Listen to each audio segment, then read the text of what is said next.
welcome back to the Clever Hybrids podcast. This is Gabby B with Aida Lopez Gomez for season 2, episode 5. It's going by quick. Thank you so much for being here with us, Aida. Appreciate it. Hi, Gabby. I'm delighted to be here with you. Thank you very much for inviting me. Yeah, it's a pleasure. If you guys remember, we interviewed Paulina last season in episode 12. So Aida is the other half of AP Consultants. We are a business couple, let's say. We've created this project with a lot of love and passion. It has been such an adventure to work with Paulina. It has been really, really awesome. Yeah, it's amazing what you guys are doing for the Hispanic community. You're living through one of your projects right now. The situation in Madrid, your hometown, is going into the second wave of COVID, and you just recently did some course studies with Harvard Medical School coping with stress of coronavirus and the mental health effects of the COVID-19 pandemic. What are some of the factors you learned in those courses that you're seeing play out now? Sure, it has been a pleasure and I'm really grateful. Sometimes we don't have these kind of opportunities. Luckily, Harvard Medical School opened this course and I was able to participate. It was really appropriate in this moment where we need to connect with each other, and also the professionals. We need to have some support from universities.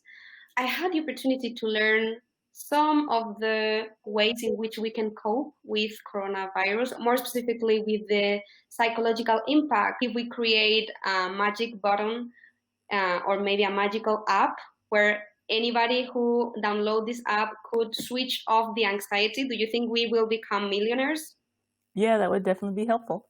This is a key word in this situation: feeling stressed, feeling anxious. Being able to understand why we are feeling this way may be a key factor in coping with coronavirus, because even if you're not dealing with this disease yourself, you are watching TV or reading the news all the time, we are overwhelmed by it. Everyone is stressed by this situation, and it is completely normal to feel different. It is completely normal to feel anxious. We cannot allow the anxiety to take the control. Otherwise, it becomes a challenge. So ask for help.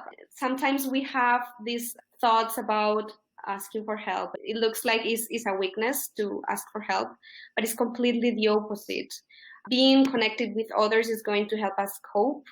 I am connected with you right now, and I am connected with Paulina and with other people, and we have been sharing knowledge. Ask for help. It could be a friend, it could be someone from your family, or even a professional help. It is really important if you are feeling really stressed or are feeling really intense emotions.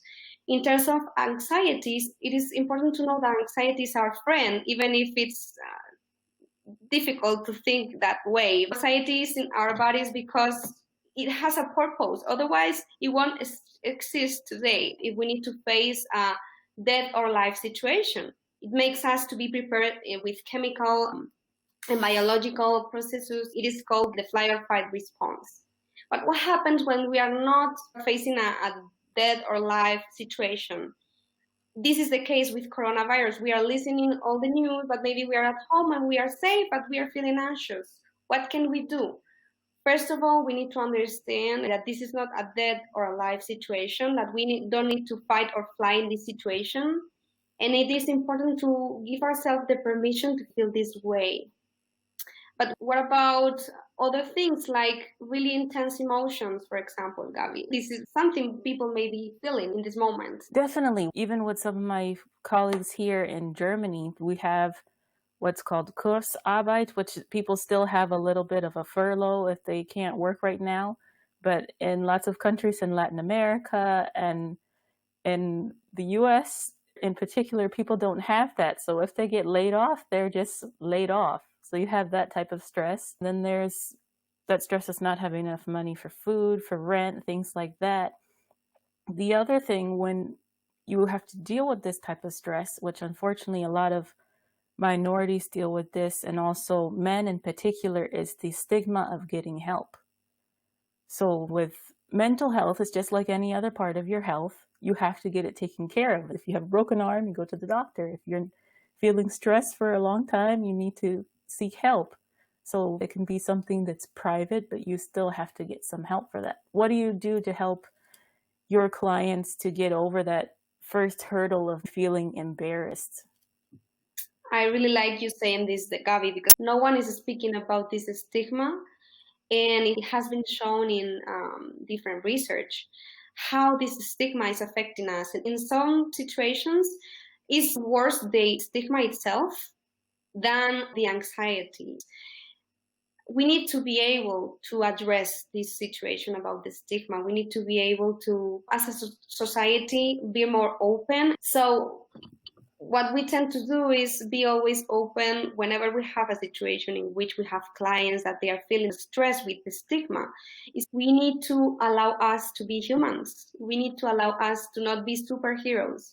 I feel anxious sometimes. I feel depressed sometimes. 1 out of 4 people is going to experience a mental disorder. So if you're in a room full of people, 1 out of 4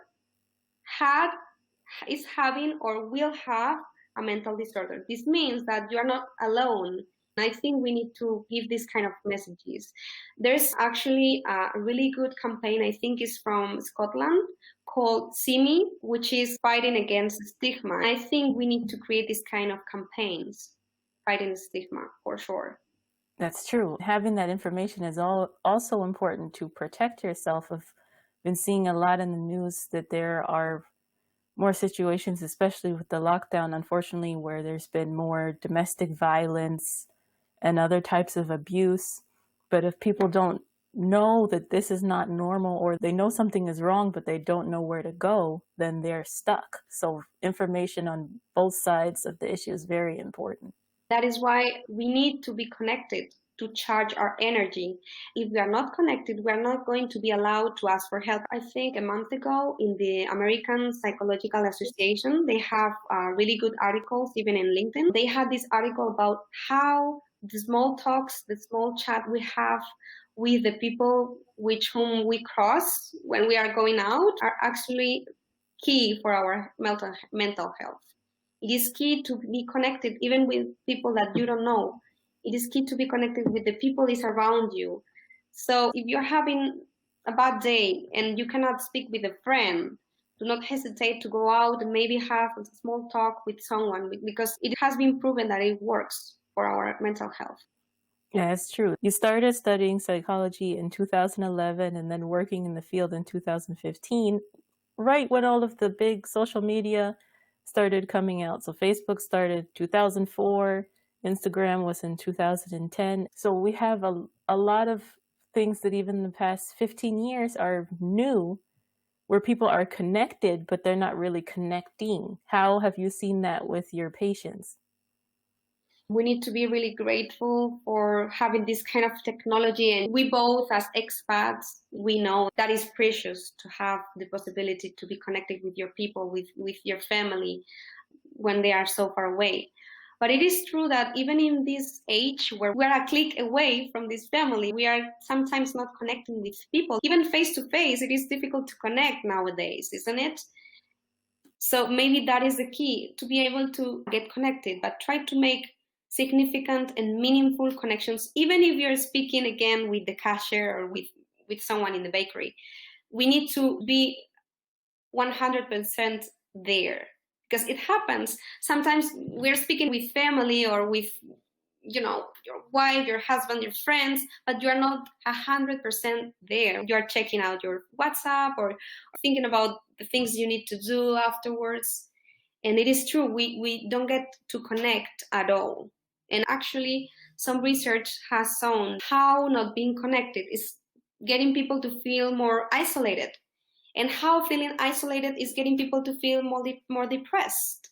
So if we are going to be away from people, we need to make sure that we're going to try to be at least 99% or 90% in the situation.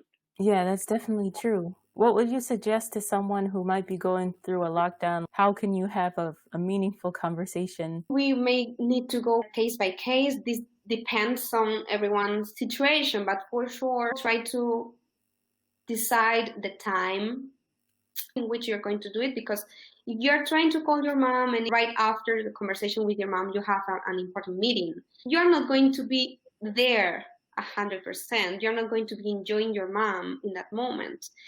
And I think we also need to limit the time we are exposed to technology.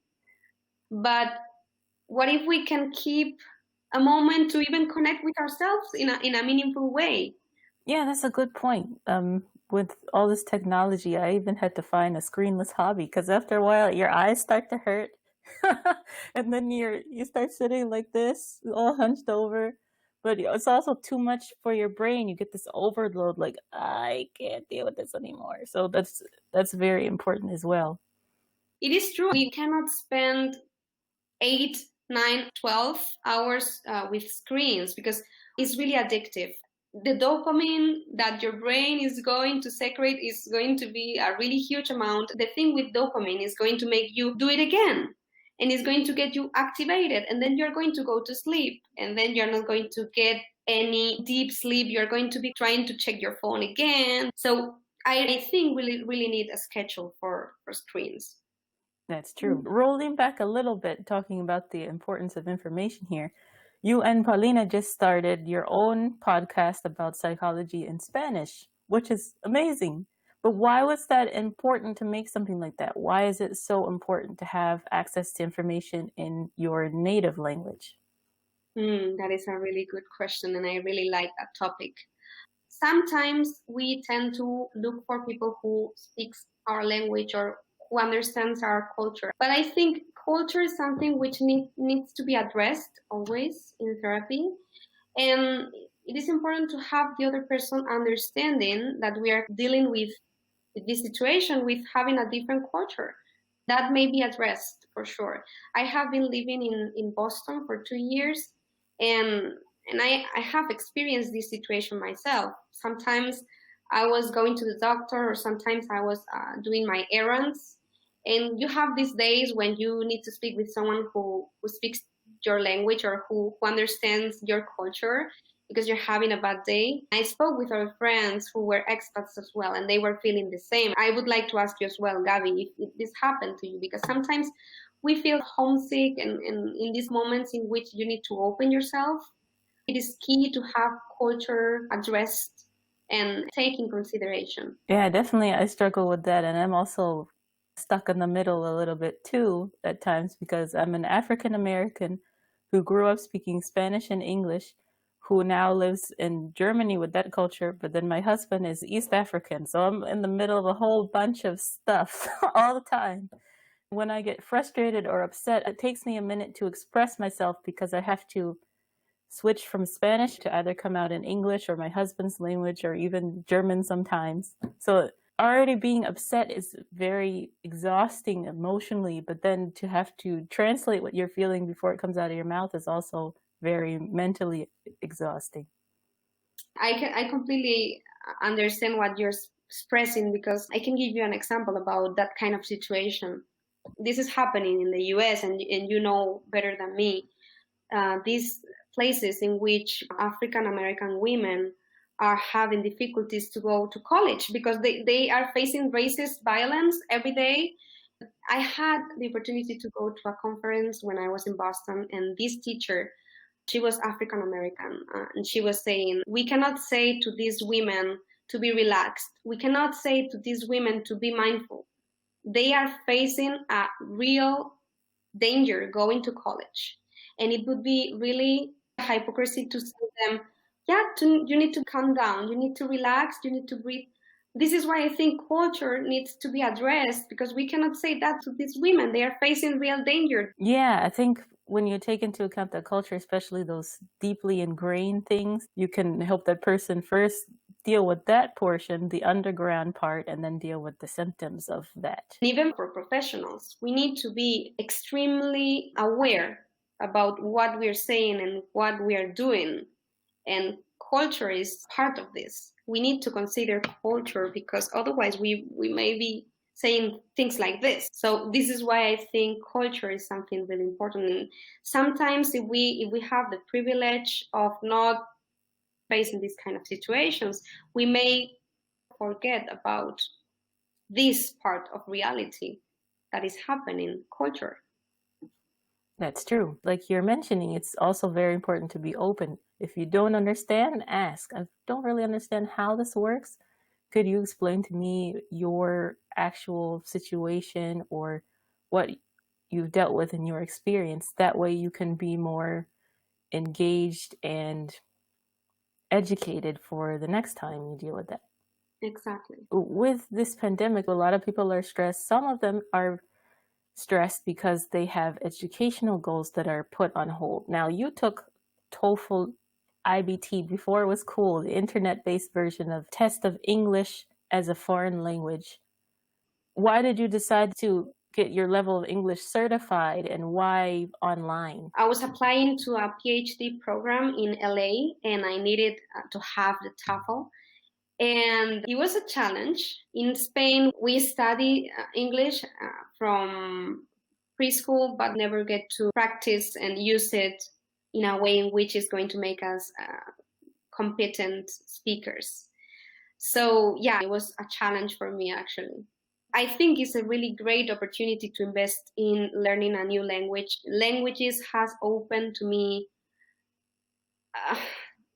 lots of doors in life. I am really grateful for my past teenager self to invest time in learning languages. I'm able to connect with you because I learned English. Otherwise, I won't be here communicating with you. I won't have the opportunity to go to Boston. Yeah, that's very true. With the pandemic going on, we can't travel anywhere, but lots of companies are looking for talent that speaks English well. Mm-hmm. A lot of larger companies even saw that they were very focused and overly developing their contacts in China. So now they're trying to open it up a little bit. The big one, especially for companies in America, are people who can speak Spanish, mi gente. Are you paying attention? Actually, when I was doing my master's here in Spain, I had the opportunity to go to Boston. So I went there as a psychologist who speaks Spanish, and I worked with communities who speak Spanish. That is why I'll get that work, because I was able to speak English and to speak Spanish. And it was huge because when I was in Spain, I wasn't feeling that my mother tongue was going to help me to help people. And then I moved to the States, where I found that I was able to work with Spanish, with my language. So having both was the key. So I can relate completely with what you're saying right now, Gabby. Yeah, that's true. When you were talking about cultures earlier, this is the same thing where you were the clever hybrid in the middle, trying to help the Latino families get the help they needed from the English-speaking psychology professionals. Mm-hmm. There you go. Mm-hmm. I can only be grateful for that opportunity. I was able to work with familias Latinas, Latino families. They open their heart to my team. I was working with other person who was giving support during the therapies. We did home-based therapy. It was amazing because I was, the key part between the community, for example, the school, whenever we had meetings, I get to go with my families and be there for them, be their voice in these places in which they weren't able to speak that language. So, that's true. One thing I wanted to ask you about it, because we as normal lay people, we always get these two confused. What is the difference between a psychologist and a psychiatrist? Oh, that is a huge question. I I will try to answer correctly. To be a psychiatrist, you need to be first a doctor. Then you get specialized in psychiatry. To be a psychologist, you do a degree in psychology, which is different. We don't get to administrate any drugs or medications. If we are clinical psychologists, we work with behaviors, thoughts, emotions, change in mindsets, motivation, things like that. Psychiatrists, in general, take care of the drugs, the medication, but also the diagnose sometimes. They do therapy as well. It's more complex than this, but in general, this is the difference. Okay. So would those two disciplines work together on a case? Oh, most of the time we work together.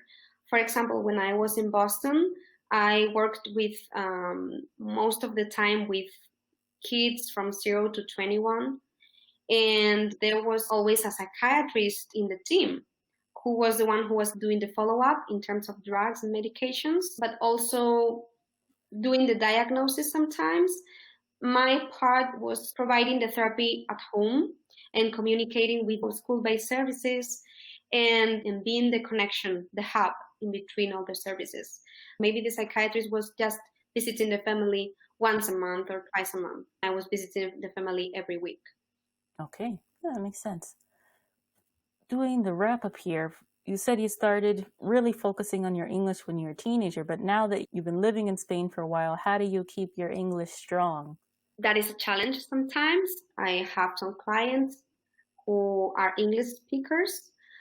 Then I also watch TV series and films and movies in English as well. But even from my work, I need to be posted, let's say. So I always read in English, for example, the APA, the American Psychological Association. Most people have reading and listening down, but it's the output that most people get stuck with, speaking and writing. So it's very important, as you said, to practice those daily.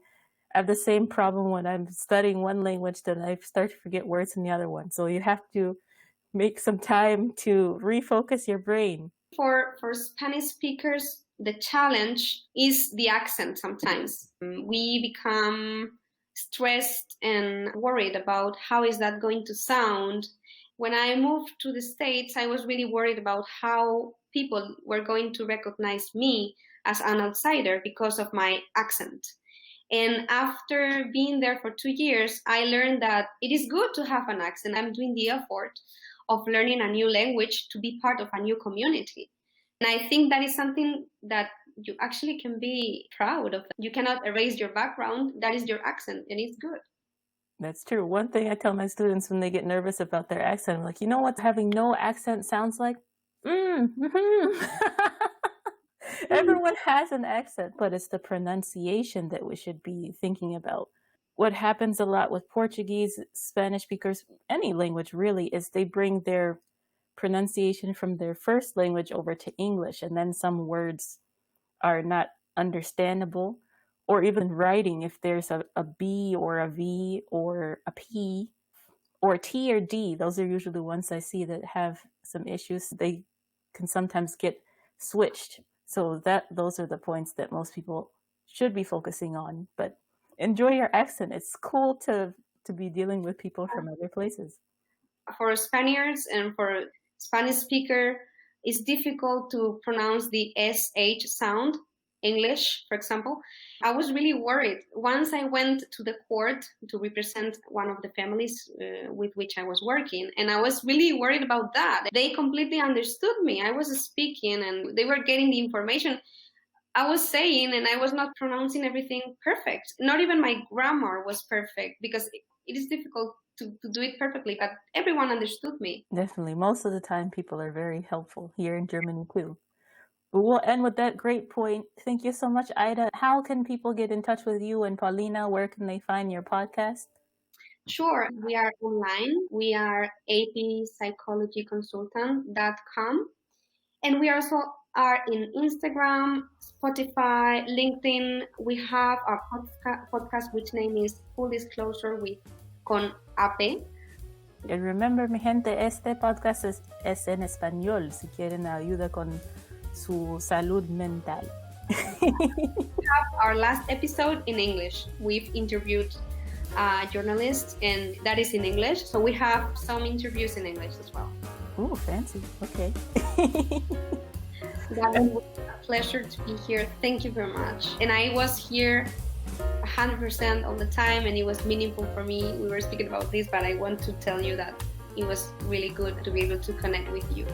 Well, thank you. I really enjoyed it as well. And for those of you out there that are watching this with us, if you'd like information on how to become a clever hybrid like Aida, whether it's an English course or editing of your writing, helping your team, please feel free to contact us on cleverhybrids.com. But until next time, keep learning by doing and asking. Hasta pronto!